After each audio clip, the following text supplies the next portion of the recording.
সকাল ৯টা নিউজে সবাইকে আমন্ত্রণ। সাথে আছে আমি নাফিস আব্দুল্লাহ।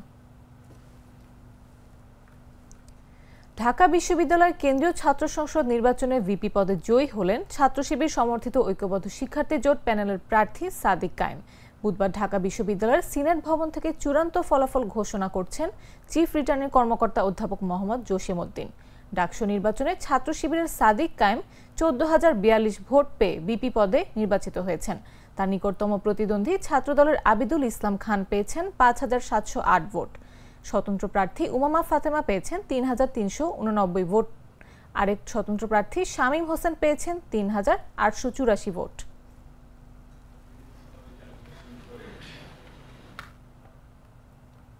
পরিকল্পিত কারচুপির অভিযোগ তুলে ঢাকা বিশ্ববিদ্যালয়ের কেন্দ্রীয় ছাত্র সংসদ নির্বাচনের ফলাফল প্রত্যাখ্যান করেছেন ছাত্রদল সমর্থিত প্যানেলের সহসভাপতি পদপ্রার্থী আবিদুল ইসলাম খান। মঙ্গলবার দিনগত রাত ২:৩০টার দিকে বিভিন্ন ভোট কেন্দ্র থেকে ফলাফল আসার মধ্যেই এই প্রতিক্রিয়া দেন তিনি। আবিদুল ইসলাম খান বলেন, পরিকল্পিত কারচুপির এই ফলাফল দুপুরের পরপরই অনুমান করেছি।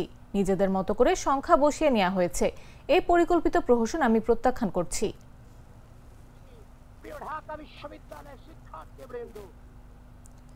ঢাকা বিশ্ববিদ্যালয়ের কেন্দ্রীয় ছাত্র সংসদ বর্জনের ঘোষণা দিয়েছেন স্বতন্ত্র শিক্ষার্থী ঐক্য প্যানেলের ভিপি প্রার্থী উমামা ফাতেমা।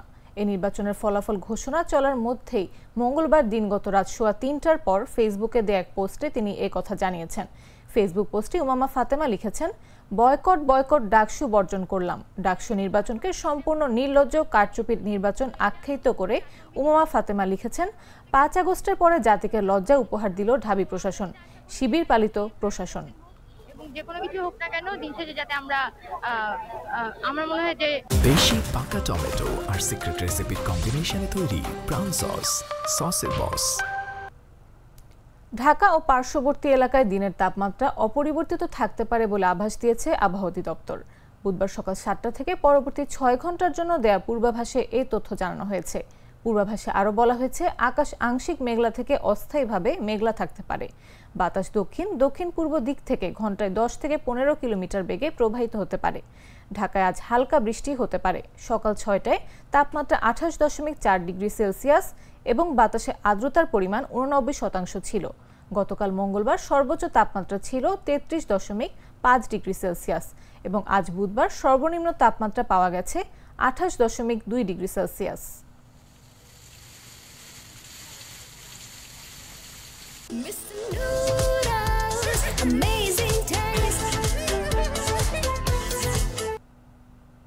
জানাবো আন্তর্জাতিক সংবাদ।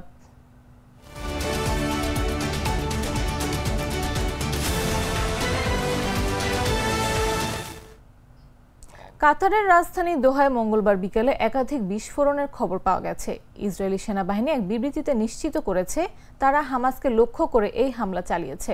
হামাসের একজন সূত্র আল জাজিরাকে জানিয়েছেন, হামাসের আলোচক দলকে নিশানা করে এই হামলা চালানো হয়েছে।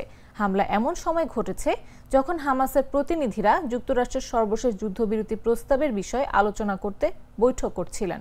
কাতারের পররাষ্ট্র মন্ত্রণালয়ের মুখপাত্র বলেন, এই অপরাধমূলক হামলা সব আন্তর্জাতিক আইন ও বিধিনিষেধের পরিপন্থী এবং কাতার ও সেখানে বসবাসরত জনগণের নিরাপত্তা ও সুরক্ষার জন্য গুরুতর হুমকি।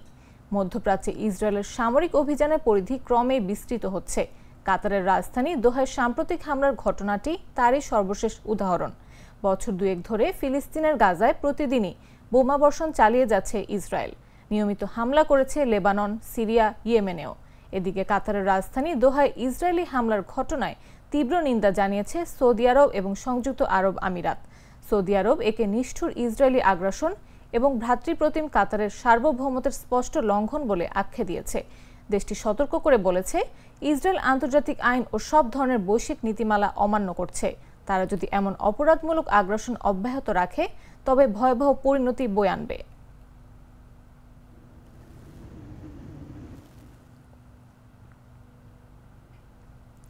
বিক্ষোভকারী জেনজি নেতাদের প্রতি শান্তিপূর্ণ সংলাপের মাধ্যমে সমাধান খোঁজার আহ্বান জানিয়েছেন নেপাল সেনাবাহিনীর প্রধান জেনারেল অশোক রাজ সিকদেল। তবে তারপরও অস্থিরতা না কমায় নেপালের নিরাপত্তার নিয়ন্ত্রণ নিয়েছে দেশটির সেনাবাহিনী। দেশটির অন্যান্য নিরাপত্তা সংস্থার সঙ্গে সমন্বয় করে সেনাবাহিনী নিরাপত্তার দায়িত্ব পালন করবে। মঙ্গলবার স্থানীয় সময় রাত 10টার দিকে নেপালি সেনাবাহিনীর সদস্যরা দেশটির বিভিন্ন জায়গায় অবস্থান নেন। নেপালের প্রতিরক্ষা জনসংযোগ অধিদপ্তর এক বিবৃতিতে সেনাবাহিনী সতর্ক করে বলেছে, কিছু গোষ্ঠী এই অস্থিরতাকে কাজে লাগিয়ে সাধারণ মানুষের জীবন ও সরকারি বেসরকারি সম্পত্তির মারাত্মক ক্ষতি করছে। সেনাবাহিনী নাগরিকদের সংযত থাকতে এবং দেশজুড়ে আরও ধ্বংসরোধে সহযোগিতা করতে আহ্বান জানিয়েছে। বিবৃতিতে আরও বলা হয়, এ ধরনের কার্যকলাপ বন্ধ না হলে সেনাবাহিনী অন্যান্য নিরাপত্তা বাহিনীর সঙ্গে সম্পূর্ণভাবে মোতায়েন হয়ে পরিস্থিতি নিয়ন্ত্রণে আনবে। মোতায়েন কার্যক্রম শুরু হলে সামগ্রিক নিরাপত্তা পরিস্থিতি নতুন করে মূল্যায়ন করা হবে। এর আগে মঙ্গলবার সন্ধ্যায় দেওয়া এক ভিডিও বার্তায় নেপাল সেনাবাহিনীর প্রধান জেনারেল অশোক রাজ সিকদাল বলেন, বর্তমান কঠিন পরিস্থিতি স্বাভাবিক করা ও জাতির সর্বোচ্চ স্বার্থ রক্ষা করা সবার দায়িত্ব। আমি বিক্ষোভ কর্মসূচি স্থগিতের অনুরোধ করছি এবং সংশ্লিষ্ট পক্ষগুলোকে সংলাপের পথে আসার আহ্বান জানাচ্ছি।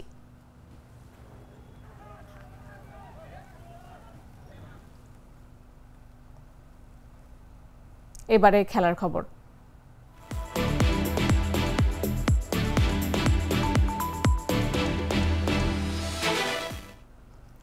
2025 এশিয়া কাপ টি-20 উদ্বোধনী ম্যাচে দাপট দেখালো আফগানিস্তান। হংকংকে 94 রানের বিশাল ব্যবধানে হারিয়ে টুর্নামেন্ট শুরু করেছে রশিদ খানের দল। আবুধাবিতে প্রথমে ব্যাট করে 6 উইকেটে 188 রানের চ্যালেঞ্জিং স্কোর দাঁড় করায় আফগানিস্তান। জবাবে পুরো 20 ওভার খেললেও 9 উইকেটে 94 রানের বেশি করতে পারেনি হংকং। 189 রানের লক্ষ্য তারায় 22 রানে 4 উইকেট হারিয়ে ম্যাচ থেকে ছিটকে পড়ে হংকং। 4 ব্যাটারের মধ্যে 2 জন হন রান আউট। এরপর বাবর হায়াত আর অধিনায়ক ইয়াসির মোর্তজাই যা একটু লড়াই করেছেন। বাবর 43 বলে করেন 39 রান। ইয়াসিমের ব্যাট থেকে আসে 26 বলে 16। বাকি ব্যাটারদের কেউ 2 অঙ্ক ছুঁতে পারেনি। গুলবাদিন নাইব মাত্র 8 রান দিয়ে শিকার করেন 2 উইকেট। ফজল হক ফারুকি 2 উইকেট পান 16 রানের বিনিময়ে। এর আগে সেদিকুল্লাহ অতল একটা প্রান্ত ধরে শেষ ওভার পর্যন্ত খেলে গেলেন। শেষ দিকে নেমে ব্যাট হাতে ঝড় তুলেন আজমতুল্লাহ ওমরজাই। দুজনের 50-তে ভর করে 6 উইকেটে 188 রান তোলে আফগানিস্তান।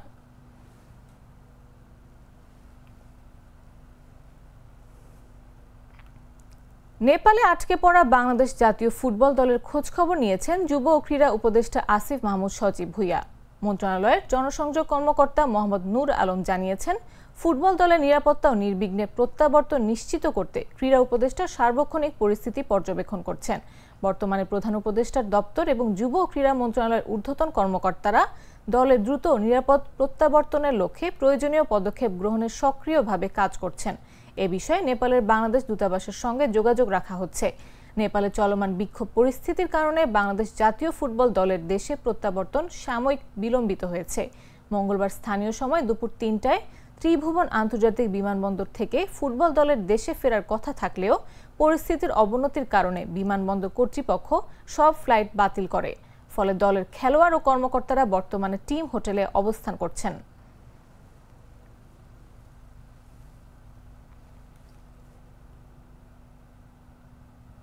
দর্শক, এই ছিল এখনকার মতো। প্রতি মুহূর্তের সর্বশেষ খবর পেতে ভিজিট করুন jagonews24.com, ফলো করুন আমাদের ভেরিফাইড ফেসবুক পেজ এবং সাবস্ক্রাইব করুন জাগো নিউজের ইউটিউব চ্যানেল। এতক্ষণ সাথে থাকার জন্য ধন্যবাদ সবাইকে।